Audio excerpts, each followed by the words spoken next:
আল্লাহ বলে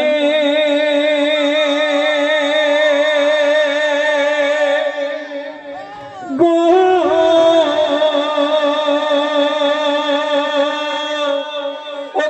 আল্লাহ বলে জমির কোলে, ওগো আল্লাহ বলে জমির কোলে ফুটলো এমন ফুল, একুল কুল দুকুল যার নাই সমতুল, যার নাম রেখেছি আদর করে।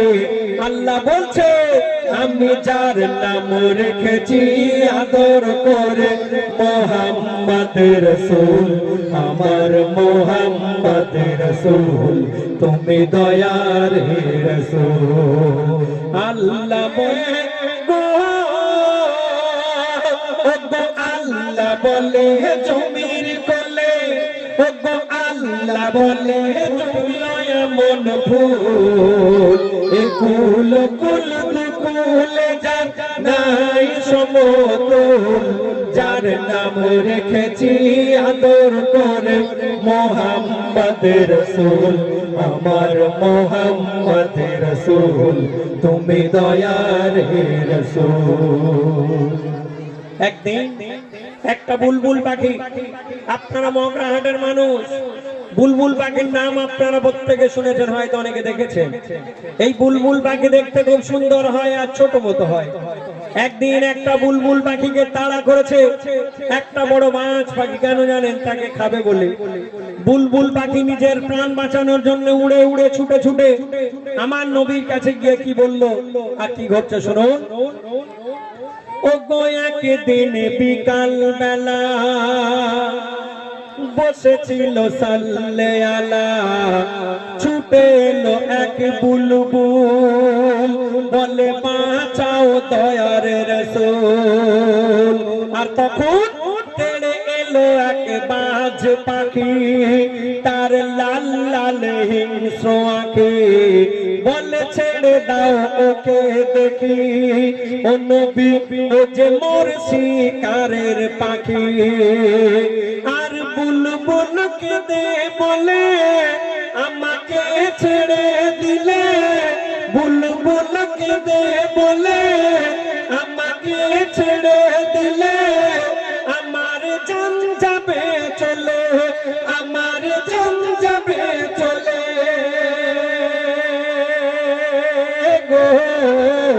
বাচ্চারা মোর ক্ষুধায় কাতর, ও গো বাচ্চারা মোর ক্ষুধায় কাতর, উপোস দিন ভোর। তখন আল্লাহ রসুল বলে ধৈর্য ধরো সবর করো, ও বুলবুল ধৈর্য ধরো সবর করো, ভয় কিছু নেই তো, আমি থাকতে পারবে না খেতে কেউ তোর মাংস এক চুল, বলে মোহাম্মদ রসুল, তুমি দয়ার। আল্লাহ বলে গো,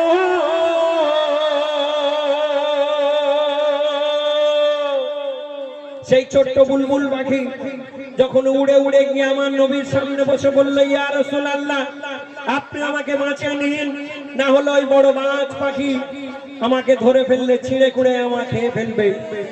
আমার বাসায় দুটো ছোট্ট ছোট্ট বাচ্চা আছে, আপনি আমাকে বাঁচিয়ে নিন ইয়া রাসূলুল্লাহ। আমার নবী সেই সময় সেই ছোট্ট বুলবুল পাখিকে বলল, বুলবুল আমি থাকতে তুমি কোনো ভয় পেও না, কেউ তোমায় খেতে পারবে না আমি থাকতে।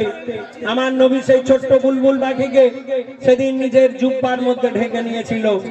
তখন কিন্তু বড় মাছ পাখি উড়ে উড়ে এসে আমার নবীর সামনে বসে বলল, ইয়া রাসূলুল্লাহ, আপনি ওই ছোট্ট বুলবুল পাখিকে ছেড়ে দিন কেন? আপনি তো জানেন আমি ঘাস খাই না, মাটি খাই না, এই ছোট্ট ছোট্ট পাখি পক্ষী খেয়ে আমি বেঁচে থাকি।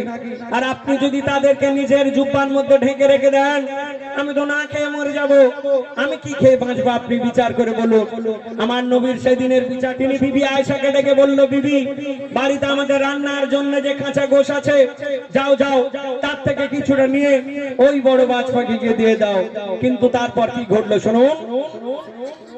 ওগো বলছে দয়ার নবী,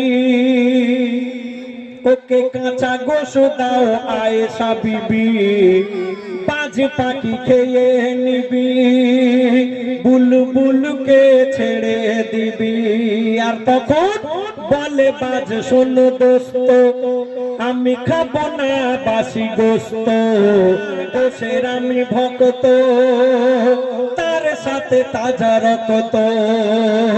তখন নবী বলে দিলাম মোর কামিল খুলে, তখন নবী বলে দিলাম মোর কামিল খুলে, মোর পিঠের গোস্ত তুই খা তুলে তুলে, ওরে তুই খা তুলে তুলে।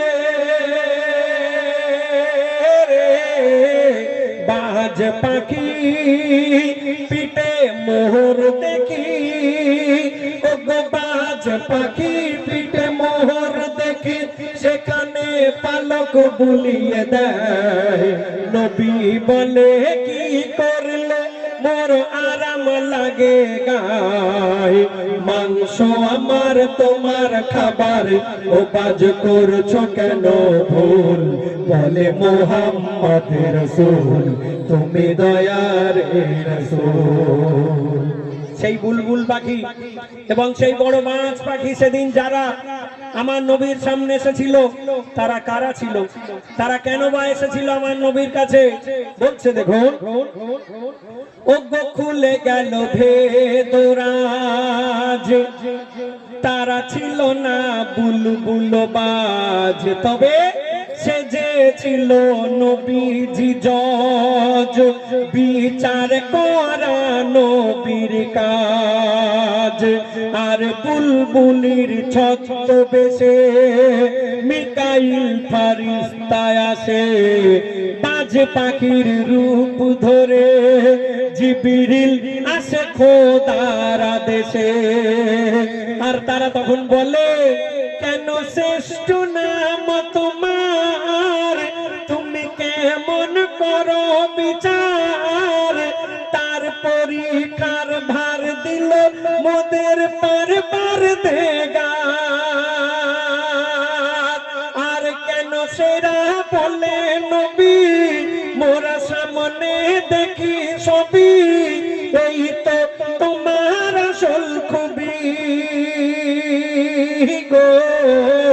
তুমি বুদ্ধি খাটাও ঝগড়া মেটাও, তুমি বুদ্ধি খাটাও ঝগড়া মেটাও। ফেরেশতারা সেদিন বলে তুমি বুদ্ধি খাটাও ঝগড়া মেটাও, নিজের গায়ের গোশত খেতে দাও। কি বিচার, এ তো খোদার বিচার, নিচে তুমি করে দাও। পারলাম জানতে সিদ্ধান্ত নিতে, করলে না কোনো ভুল, ওগো মুহাম্মদ রাসূল তুমি দয়ার রাসূল। আল্লাহ বলে গো, ওগো আল্লাহ বলে জমির কোলে, ওগো আল্লাহ বলে জমির কোলে, ফুটলো এমন ফুল, এগুলো কুল দুকুলে যার নাই সমতুল, যার নাম রেখেছি আদর করে মুহাম্মদ রাসূল, আমার মুহাম্মদ রাসূল তুমি দয়ার রাসূল। মাশাআল্লাহ, খুব ভালো লাগছে, অসংখ্য ধন্যবাদ আমার।